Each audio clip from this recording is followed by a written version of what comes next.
Forget everything you think you know about the American cowboy. Seriously, throw out the heroic gunfights, the noble rides into the sunset, and that romantic image of the lone rider who answers to nobody but the big, endless sky.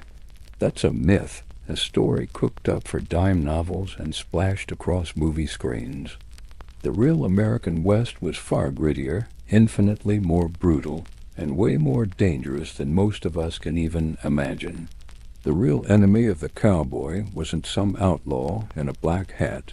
It was the next 24 hours. From the bone-chilling moment they woke up until their all-too-brief and restless sleep, it was a constant, grinding battle for survival against extreme weather, treacherous terrain, and deadly wildlife. A cowboy's life wasn't an adventure. It was an endurance test where failing often meant dying. So in this video, we're going to put you in their worn-out boots. We're going to walk you through a single, grueling day on a cattle drive, hour by hour, to see if you could really last just one day on the American frontier. If this kind of calm history helps you sleep, please like this video and subscribe. It really means a lot for me, and I'm always curious where you all listening from. So drop a comment with your location and what time it is there. Your 24-hour challenge doesn't start with the sun. It starts in the cold, oppressive, pre-dawn darkness. It's 4 a.m. and there's no gentle alarm, no hitting the snooze button. You're jolted awake by a violent shiver. You're on the hard ground, wrapped in a single, thin bedroll, sometimes called a flea trap, and for very good reason. The cold has sunk deep into your bones, a damp, penetrating chill that no amount of wool can seem to block. Your mattress is the unforgiving ground, and every single muscle in your body aches from yesterday's labor. It's a deep, nagging soreness that just never really goes away. Before you can even wrap your head around the cold, the cook's call pierces the air. He's already been up for an hour, his fire a lonely beacon in the vast darkness. That's your signal. Being lazy isn't an option when you've got 2,000 cattle to look after. You stumble to your feet, the world still painted in shades of gray and black. Your first job isn't breakfast. It's more work. You and the other hands have to head out to the remuda, the herd of spare horses, to pick your rides for the day. And this isn't a casual choice. Your life literally depends on the horse you pick. You need one with stamina, an animal that won't panic when things get hairy. You'll probably switch horses 3 or 4 times today just to keep them from breaking down, which tells you everything you need to know about the brutal pace of the drive. Finally, you make it to the fire. Breakfast is a quick, no-nonsense affair. You grab a tin plate and shovel in the trail's holy trinity: beans, biscuits, and bacon. And coffee. Of course, coffee. It's black, strong, and boiled over an open fire grounds, and all. It's less of a drink and more of a hot, bitter sludge designed to shock your system awake. You eat fast, sitting on your bedroll or just the cold, hard ground. The sun hasn't even peeked over the horizon, but your body is already screaming that it's been pushed too far. And this is just the first 30 minutes.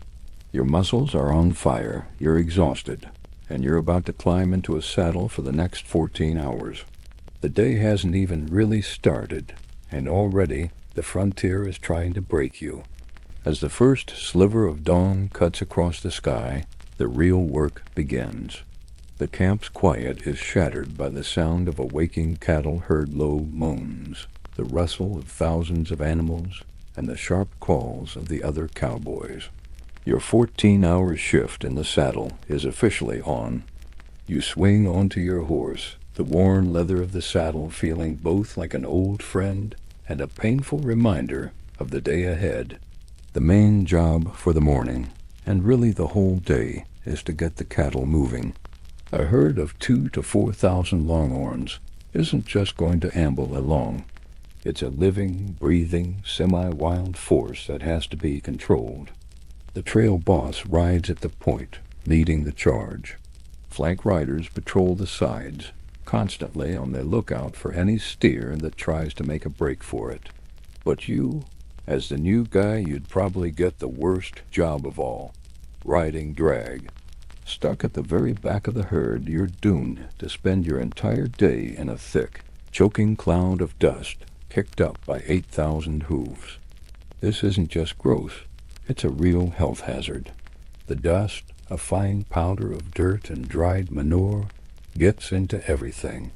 It coats your skin, fills your nose, and lines your throat and lungs. Cowboys would often tie a bandana or wild rag over their face, but it was a flimsy defense at best. In fact, dust pneumonia was a constant threat, a hacking cough that could easily turn into a life-threatening respiratory infection. And then there's the noise, a non-stop, low-grade chaos of bawling cattle, thundering hooves, and the whistles and shouts of the drovers. Over the long distances the herd covers, communication is all done with hand signals. It's mentally exhausting and requires your full concentration. If you let your attention slip for even a moment, part of the herd could split off, leading to a dangerous and draining chase to get them back. The ground itself is out to get you. You're not riding on a paved road. The prairie is littered with hidden traps. Prairie dog burrows are like landmines for horses. They can snap a leg in a second and send you flying. Falling from your horse, especially in the middle of the herd, is a terrifying thought. Being trampled by thousands of pounds of panicked beef was a shockingly common and brutal way to die. Even a simple fall could mean a broken bone, which, hundreds of miles from a doctor, was basically a death sentence. Getting your foot caught in the stirrup and being dragged by a spooked horse was another horribly frequent and fatal accident. As the morning goes on, the sun starts to climb, turning the morning chill into a sweltering, oppressive heat. There's no shade on the open prairie. Your clothes, chosen for protection, not comfort, become your own personal sauna. Your wide-brimmed Stetson shields your face from the sun, but the rest of you is just baking. You wear a long-sleeved shirt to protect your arms from the sun and thorny brush, and over your pants you wear heavy leather chaps, an idea borrowed from Mexican vaqueros, to guard your legs against cactus spines and snake bites. Every piece of your gear is armor, but it's also another layer of heat. By mid-morning, your body is begging for water. You might have a canteen, but the water inside is warm and tastes like metal. Finding clean water was a huge challenge, and drinking from a contaminated pool could give you dysentery or cholera, diseases that could kill you in days through violent dehydration. Food is a distant memory. Lunch, whenever it comes, will be quick, eaten while standing, and probably more of the same. Dried beef, hardtack biscuits, and more coffee. The work is boringly repetitive, yet demands your constant attention. It's a strange mix of mind-numbing monotony and high-stakes risk. This was the morning grind, a 7-hour ordeal of dust, noise, heat, and the constant threat of a sudden, violent accident. For all this, you were making maybe $25 to $40 a month. A joke when a good pair of boots could cost a month's pay. You're not a hero of the West. You're a low-wage worker in one of the most dangerous jobs in America, and the day isn't even half over. The sun is now directly overhead, a merciless, white-hot eye in a huge, cloudless sky. The midday hours on the trail are a whole new level of torture. The temperature soars, baking the prairie into a hard, cracked wasteland. Any breeze that kicks up feels like a blast from an oven, offering no relief and only swirling more of that suffocating dust. This is when the sheer hostility of the environment becomes your main enemy. Your midday break, if you can call it that, is short. There's no lunchroom, no comfy place to sit. The chuck wagon goes ahead to fix the meal, and the cowboys eat in shifts, so the herd is never left completely alone. Lunch is basic and built for function. You might get some beans, hardtack of flour, and water biscuit, so tough it was nicknamed sheet iron, and maybe some jerky. Fresh meat was a luxury. Even though you're surrounded by cattle, killing a steer wasn't practical for a small crew since the meat would spoil in the heat. So you survived on preserved foods. Dried beef, salted and tough as leather, was a staple. Sometimes you'd get dried fruit like apples or prunes, which offered a small taste of sweetness and crucial nutrients. And you wash it all down with more lukewarm, gritty coffee. Dehydration is no longer just a risk. It's a guarantee. Your lips are cracked, your throat is raw, and a dull headache is pounding behind your eyes. Every sip from your canteen is precious. The fear of running out of water is real, because water holes could run dry in a drought. The cattle can smell water from miles away, and a thirsty, desperate herd is an irritable, dangerous herd, prone to stampeding towards the set. With a belly half full of beans and a body screaming for water, you're right back in the saddle. The afternoon sun is brutal. Heat radiates up from the ground, creating shimmering waves that warp the horizon. This endless, empty landscape could play tricks on your mind. The monotony and isolation were known to cause prairie madness, a kind of psychological breakdown that could show up as depression, anxiety, or intense paranoia. For hours and hours you see nothing but the backs of cattle and the endless sea of grass and sky. The mental toughness required to handle that sensory deprivation, on top of the extreme physical discomfort, is something most of us just don't have. But the emptiness is a lie. The prairie is teeming with life, and a lot of it is deadly. Rattlesnakes, perfectly camouflaged in the dry grass, are a constant danger to both horse and rider. A startled horse could throw you, or you could step on one yourself. Without anti-venom, a rattlesnake bite was often a slow, agonizing death. Scorpions and venomous spiders could be hiding in your boots or your bedroll. Run-ins with bigger predators like wolves or mountain lions were less common on the open plains, but were a very real threat in more rugged country. You carry a gun, maybe a Colt Peacemaker, but it's a last resort, not a fix-all. A missed shot could be the last mistake you ever make. This part of the day is a war of attrition. The environment is actively trying to wear you down, to cook you in your own clothes, dehydrate you, and break your spirit with its vast monotony. And all the while hidden dangers are lurking under every rock and in every shadow. You're physically exhausted, mentally drained, and hyper-aware that a single misstep could be your last. And you still have hours to go until sunset. As the afternoon sun begins its long, deliberate descent, you can almost feel time itself stretching. The light turns softer, yet somehow heavier, casting the land in a warm haze that blurs the distance. The day's heat, which for hours has pressed down on you like a weight, finally begins to loosen its hold, but the air does not feel entirely kinder. In the fading hours, the dangers do not disappear. They simply change shape. The wide, open plains can, without any warning at all, break into sudden folds of uneven ground, hills rising where moments before there was only grass, shadows deepening in gullies you hadn't noticed, the kind of shadows that make you wonder what lies in them.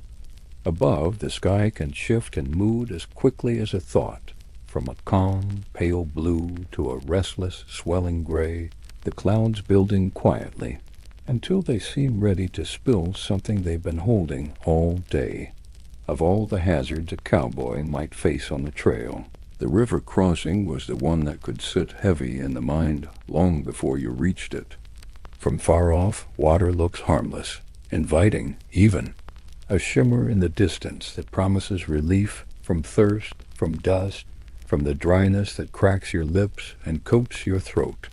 But the closer you come, the less it feels like salvation. In the West, rivers like the Red River, winding its way along the Texas border, had a reputation carved in loss.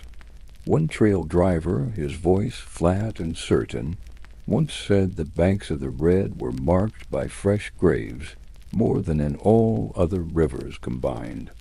There were no bridges. There was no clever way around it. You had to ford it. The trail boss would ride ahead in silence, scanning the banks, reading the water the way a gambler reads a hand of cards, trying to guess its depth, its strength, its mood. He would look for a gentle slope on the far side, knowing that one too steep could trap the herd in the water, turning the river into a thrashing, panicked snare. The bottom might be rock that bruised hooves, or mud so soft it gripped and pulled until a leg vanished.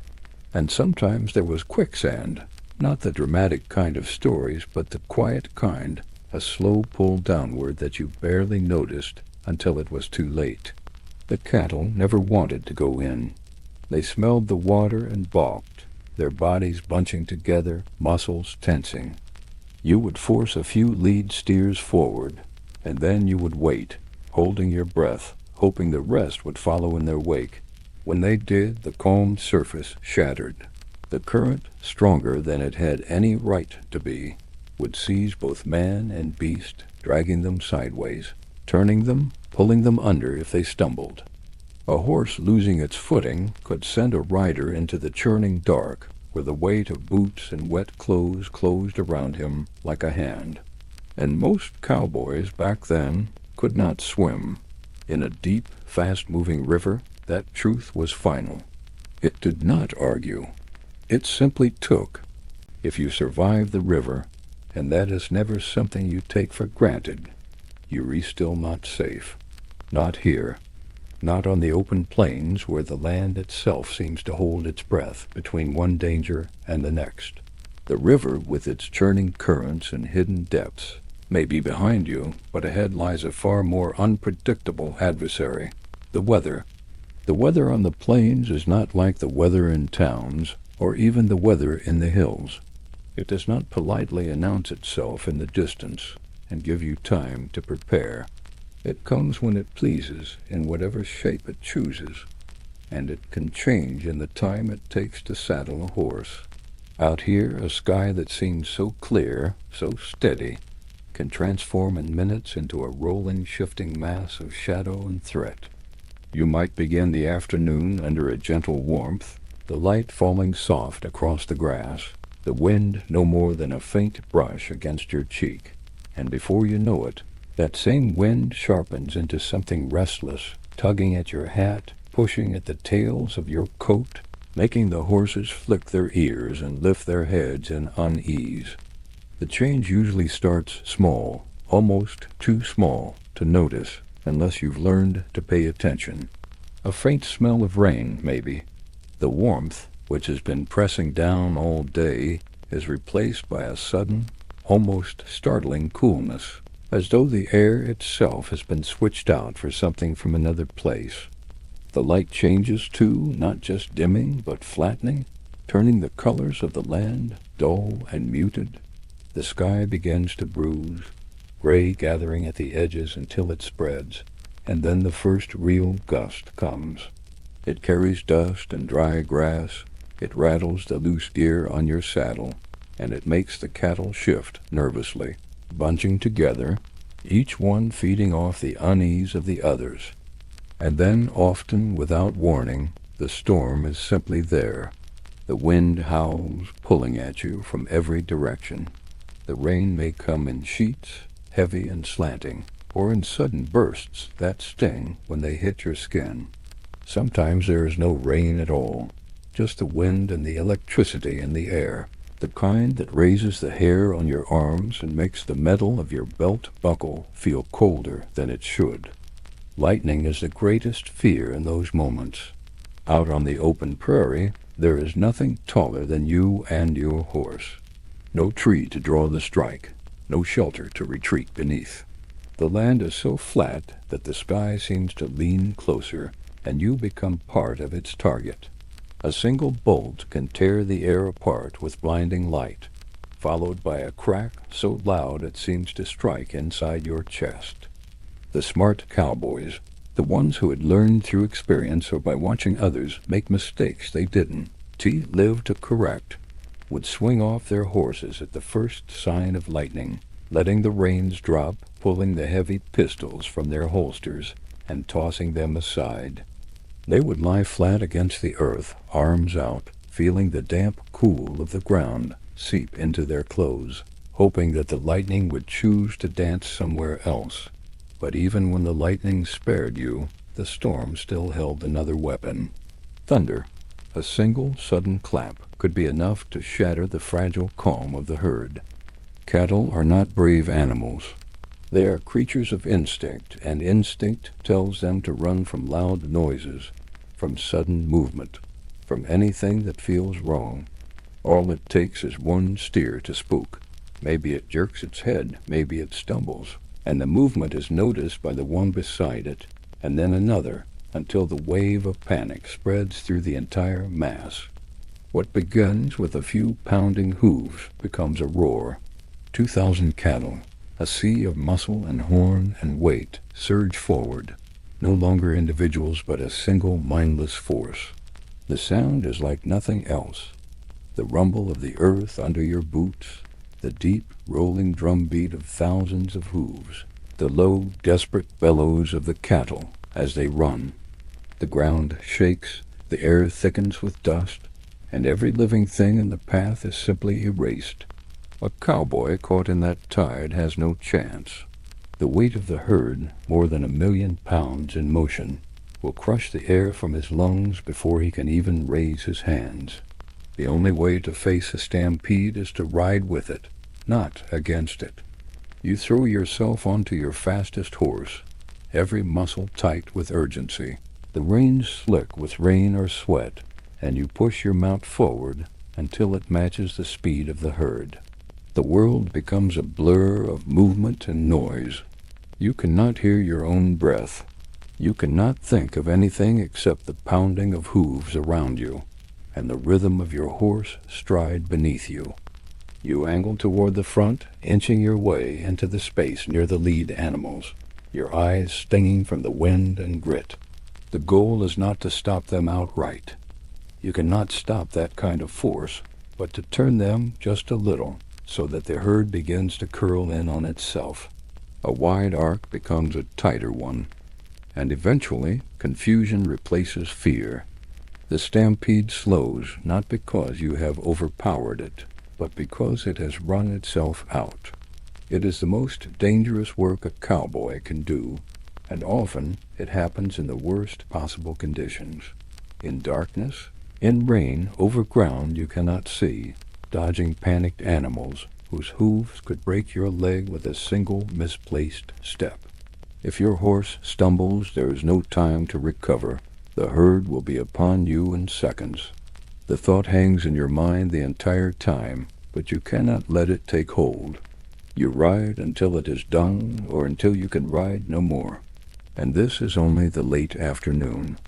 Whether it's the river in the morning, the storm in the evening, or the chaos of a stampede somewhere in between, the trail saves some of its worst for these hours when you are already worn thin. The exhaustion of the day, the sun, the dust, the miles, is joined now by the sharp edge of fear. Your muscles ache, your throat is dry, your hands are raw from the reins, and the sky above is turning from gray to deepening blue. Soon, the light will be gone altogether, and with the dark comes another set of dangers, the kind you cannot see until they are already upon you. As twilight begins to settle over the prairie, the world shifts in a way that feels both quiet and uneasy. The long shadows stretch across the open land, pulled thin by the last rays of the sinking sun, as if the day itself is reluctant to leave. The blazing light softens into amber, then fades toward a deepening blue that swallows the horizon. The air cools, the heat of the day lifting slowly, replaced by a crisp edge that carries the smell of dust, horses, and faint wood smoke from the camp. The main work of driving the cattle, the endless hours of pushing them forward, keeping the herd together, scanning for strays, finally halts. The animals are gathered and settled, their restless movement slowing into a more subdued shuffle. They lower their heads to graze on the sparse grass or lie down in the trampled earth. From a distance it might almost look peaceful. But for you, there is no peace, not really. The work of a cowboy does not end when the herd stops moving. The idea of rest, of stretching out and letting the fatigue leave your body, is just that, an idea. The reality is that the evening hours are for chores, for tending to the tools and animals that will be your lifeline. Tomorrow for eating whatever food is on hand, and sometimes for facing the grim, unavoidable truths of frontier medicine. The camp itself is little more than a small circle of light and activity centered on the chuck wagon. This is the heart of the operation after the sun goes down, the place where the smell of coffee and cooking beans mingles with the dust still hanging in the air from the day's drive. Lanterns hang from the wagon or stand on makeshift tripods, their dim, flickering light casting uneven shadows that dance over tired faces and worn leather gear. Beyond the circle of light, the prairie falls into darkness, the horizon disappearing until all that is left is the night sky stretching over you like an endless black ocean. Before you can even think about eating, there's one responsibility that comes first, your horse. The animal has carried you mile after mile, through heat, dust, and uneven terrain, and if it fails tomorrow, you fail. You lead it to water, letting it drink until its thirst is quenched. Then you feed it, measuring out the grain or letting it graze a little before darkness fully claims the land. You check its legs and hooves for any sign of injury, running your hands over them slowly, feeling for swelling or cuts. You look at the saddle marks on its back, making sure there's no raw skin that could worsen. A sore, injured horse is as good as no horse at all. Your gear gets the same careful attention. Saddles are cleaned and inspected for wear. Leather can crack under the strain, and a broken strap could mean a dangerous fall. You examine the saddle cinch, testing its strength with your hands. Ropes are coiled neatly and checked for fraying, because a frayed rope is a quiet disaster waiting to happen. Every small repair you make tonight could mean the difference between survival and disaster on the trail tomorrow. Only after the horse and gear are seen can you even begin to think about yourself. Dinner is served from the back of the chuck wagon, the cook working with the same handful of ingredients he's had for weeks. The smell is familiar. More beans, maybe this time in a stew with a bit of tough beef or a few strips of bacon thrown in. Sourdough biscuits appear again, dry but filling. There's black coffee, strong and bitter, served in tin cups that are always a little too hot to hold at first. Sometimes there might be onions or potatoes, or even something out of a can, peaches if you're lucky, but those are luxuries. Fresh vegetables are almost unheard of, and because of that, the threat of scurvy always lingers in the back of your mind. You've seen what it can do. Gums swelling and bleeding, teeth loosening, a kind of bone-deep weakness that makes every movement harder. Out here, there's no easy cure, no store to run to. You eat around the campfire, the only source of warmth and light. The fire crackles softly, sending sparks up into the cool night air. This is the one time of day when there's room for talking. Cowboys might trade stories, some true, some exaggerated beyond recognition, about the drives they've been on, the storms they've ridden through, the towns they've seen. They might sing songs, slow and drawn out, the kind of melodies that travel far in the still night air. These aren't just for entertainment. Sometimes in the weaving of a story or the chorus of an old song, there's a warning hidden in plain sight, a reminder about a dangerous crossing up, a head or a tale about a man who didn't respect the weather and paid for it. Knowledge on the trail often comes in the form of these casual exchanges, spoken over a plate of beans in the firelight. But even in this moment of shared company, the exhaustion is always there. 14 hours in the saddle leaves a mark on the body. Your back aches in a deep, steady way that no amount of stretching will fix. Your thighs feel bruised from the constant pressure of gripping the saddle. Your hands are blistered, the rope burns fresh from the day's work, the skin rubbed raw beneath your gloves. Saddle sores, the kind that sting sharply every time you shift, are simply part of the life. You don't complain, because everyone else feels it too. Out here, pain is just another fact of the trail, as constant as the wind or the dust. And then there's the matter of health. Frontier medicine is a phrase that sounds almost comforting, but the reality is often anything but. Out here, medical supplies are scarce, and the men who know how to use them are even rarer. A deep cut from barbed wire might be stitched up with a needle and thread meant for mending saddles. A fever might be treated with nothing more than coffee and rest, because there is nothing else to give. Infection is the real enemy, invisible at first, then unmistakable when it comes. A cowboy who gets sick or injured badly enough might find himself left behind at the nearest town, if there is one, because the herd cannot stop for a single man. It's not cruelty, it's survival. When the last plate is scraped clean and the fire begins to burn lower, the camp starts to quiet. Some cowboys stretch out their bedrolls near the fire, chasing its warmth for as long as possible. Others choose spots farther out, closer to the herd, because the night watch is never optional. The cattle may be bedded down, but that doesn't mean they'll stay put. Predators, sudden noises, even the shifting of the wind can set them moving. A stampede in the middle of the night is worse than one during the day. In darkness, chaos multiplies.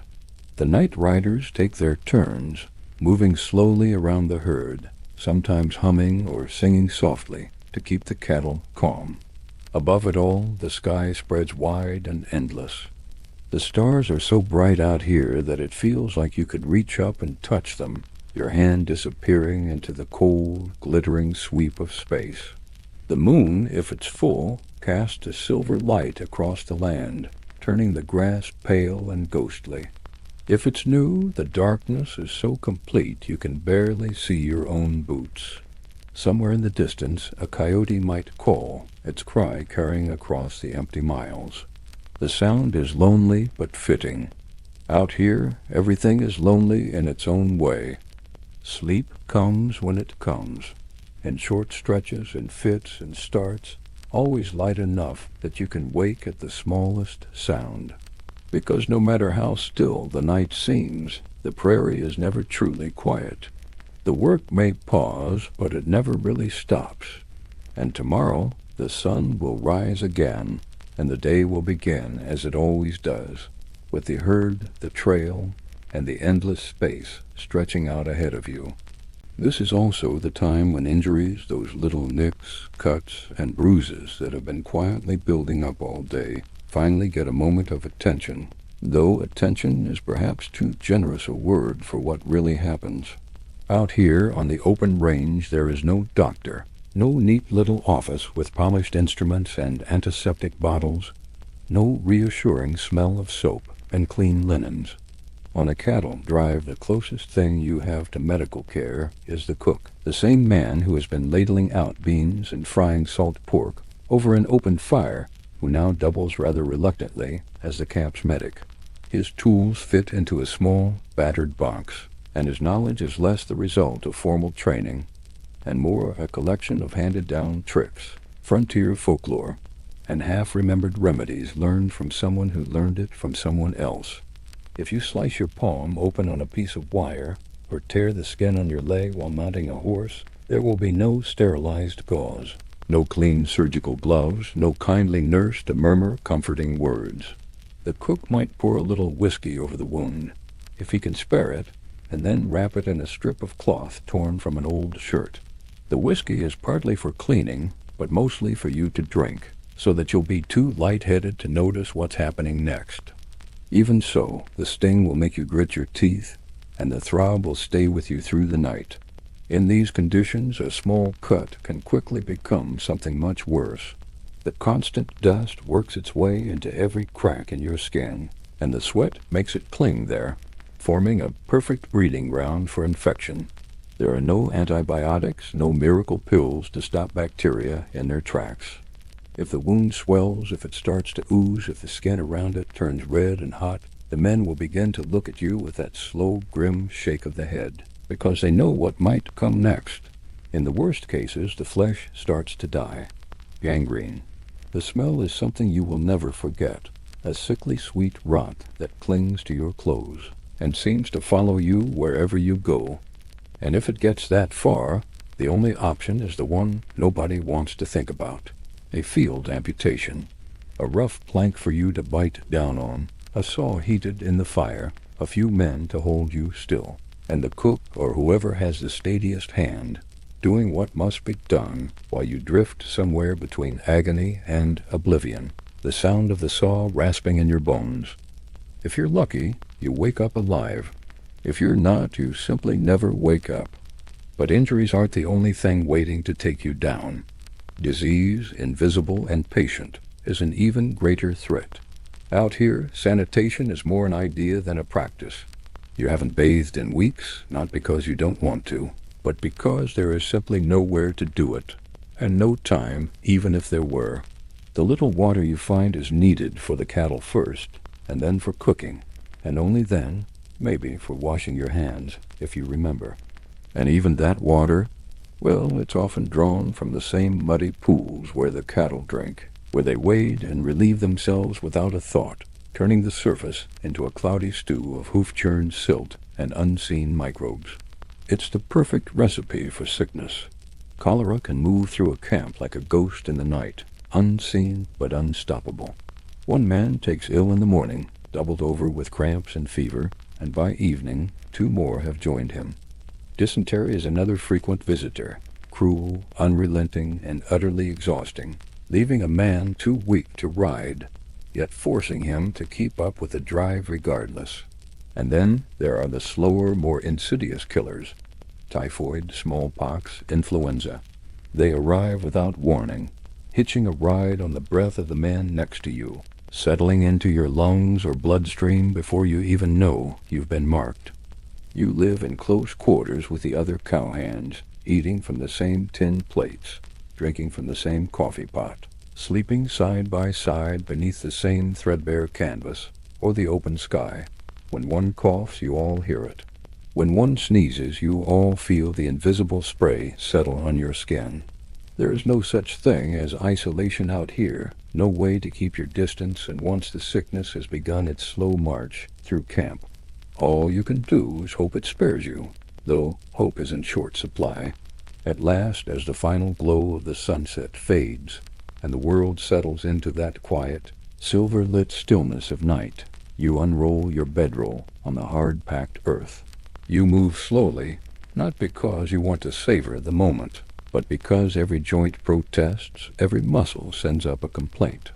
Your shoulders are stiff from hours in the saddle, your legs ache from bracing against the stirrups, your hands are raw from gripping the reins, and your back, well, your back feels as though it has been worked over with a hammer.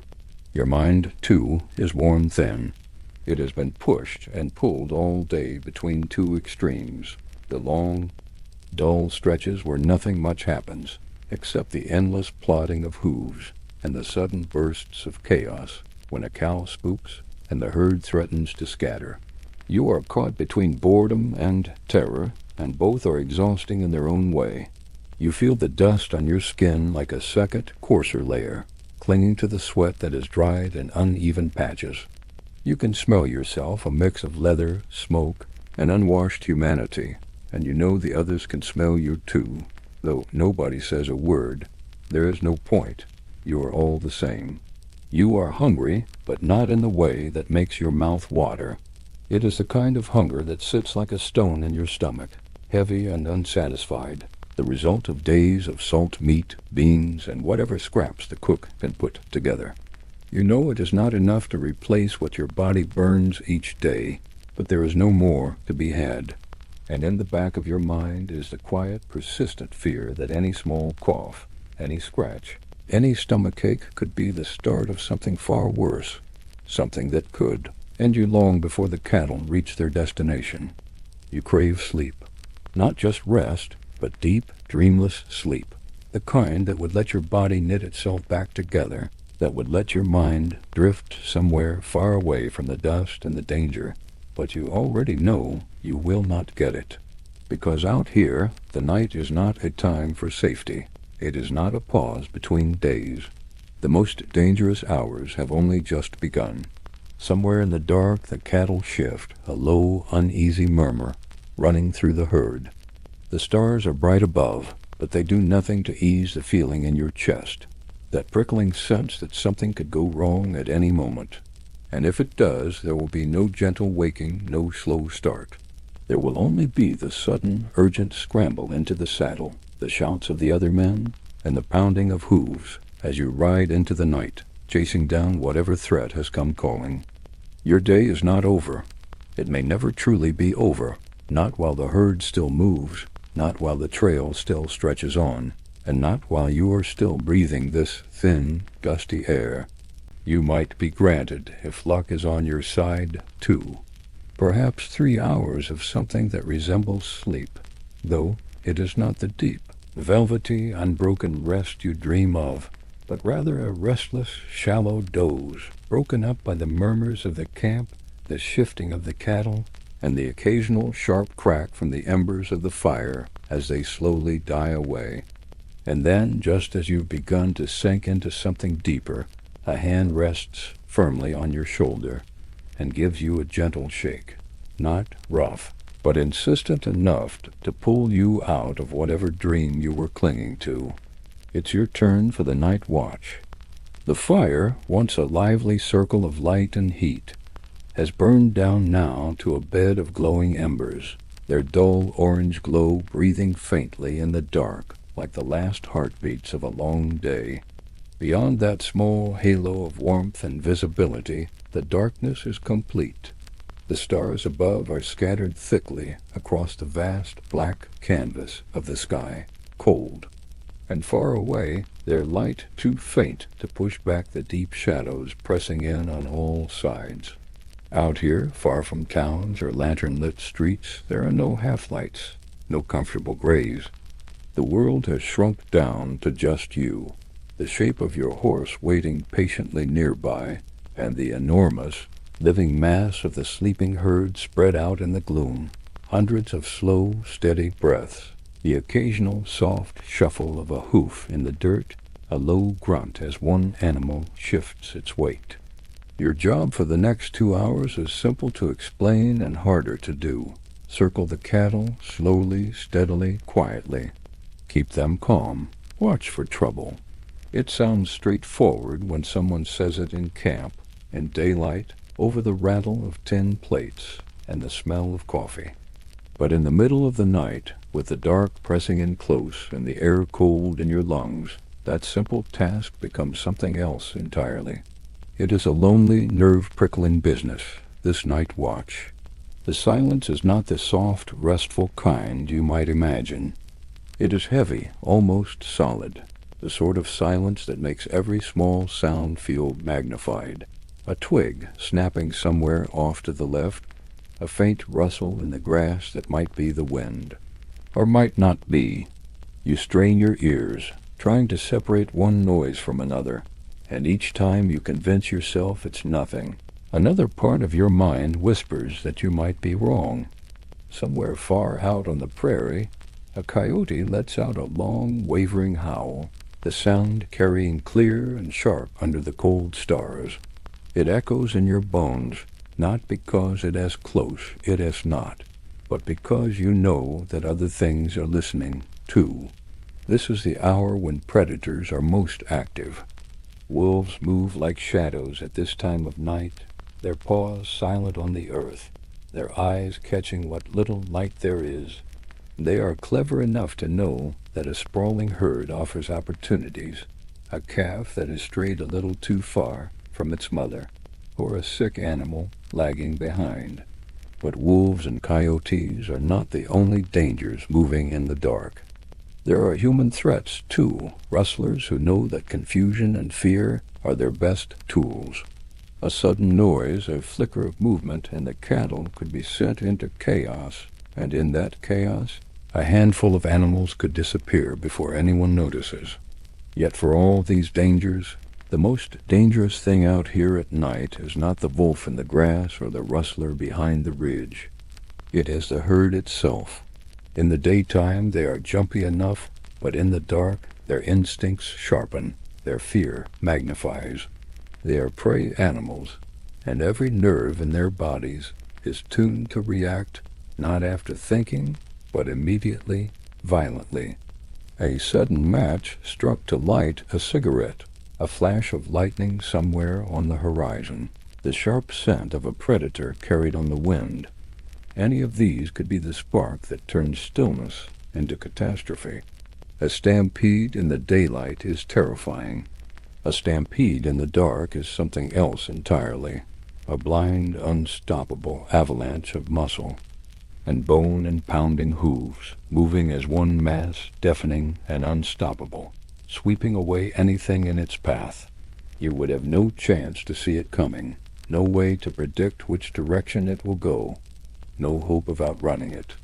One moment you are riding the perimeter, your horse's hooves muffled in the dirt, and the next the ground itself is shaking, and the air is thick with the choking dust they kick up, and all around you is the roar of hundreds of voices, not human, but the deep, raw cries of panic from animals in full flight. It is death if you are caught in it, almost certainly death. And so, to keep them calm, cowboys learned a simple, almost gentle trick, one that is more about presence than force. They sing, not loudly, not in the way a man might sing around a campfire to make his friends laugh, but softly, steadily, a low and continuous sound that threads through the dark and reminds the herd that someone is there, someone familiar, someone who is not a predator. The song might be an old folk tune, or a hymn remembered from childhood, or even just a string of half-made-up lines hummed under the breath, the words themselves unimportant. What matters is the sound, the rhythm of it, the way it carries through the still air, wrapping itself around the cattle like an invisible rope. These songs are not for entertainment. They are a tool for survival, as essential in their way as a rope or a saddle. The herd cannot understand the words, but they know the voice, the human tone, the unchanging rise and fall. It tells them, nothing is hunting you, nothing is chasing you. You can keep lying where you are, in the warm huddle of the herd, the night passing slowly overhead. And perhaps, in the darkness, as you circle them again and again, you even believe it yourself for a little while. The psychological weight of the night watch is something you carry not just in your mind, but in your bones in the slow heaviness of your limbs and the way your eyelids begin to sag no matter how hard you fight them.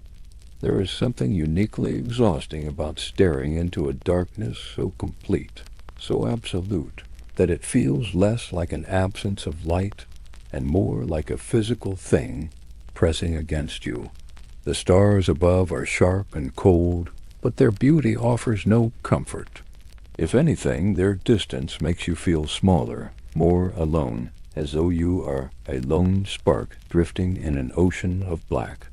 Hour after hour, you force yourself to remain alert, because you know that at any moment, with no warning, disaster could break loose. It might be a sudden rustle that turns into a stampede, or a flicker of movement that becomes a rustler's ambush, or the soundless arrival of something with teeth and claws. The tension never leaves you. It hums in the background of your thoughts like a low, constant vibration. Even when nothing is happening, when all you can hear is your horse's slow breathing or the occasional soft grunt from the herd, your mind refuses to unclench. This, more than the cold or the fatigue, is what wears a man down over weeks and months. This is the heart of what the old-timers called prairie madness, that creeping sense of insignificance, of being a fragile, temporary creature in a land that is too big, too empty, and too indifferent to care whether you survive the night. It is a strange kind of madness, not loud or violent, but quiet and persistent, like a drop of water wearing away stone. And even when the watch ends, there is no real relief. Sleep, the one thing you crave above all else, carries its own dangers. You lay out your bedroll where you can, sometimes on bare ground, sometimes under a sparse bit of shelter if the terrain offers it, but the prairie is unpredictable. A sudden summer downpour can sweep over you without warning, the first cold drops waking you only after the blanket is already heavy and soaked through. In the daytime the heat might bake you, but at night the wet chill cuts straight to the bone, and hypothermia can set in before you've even had time to properly wake.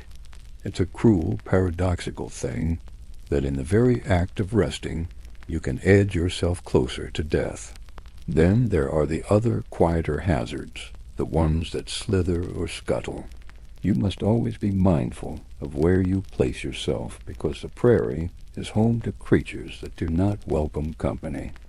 A rattlesnake might find the folds of your blanket a convenient hiding place, drawn there by the residual warmth of your body.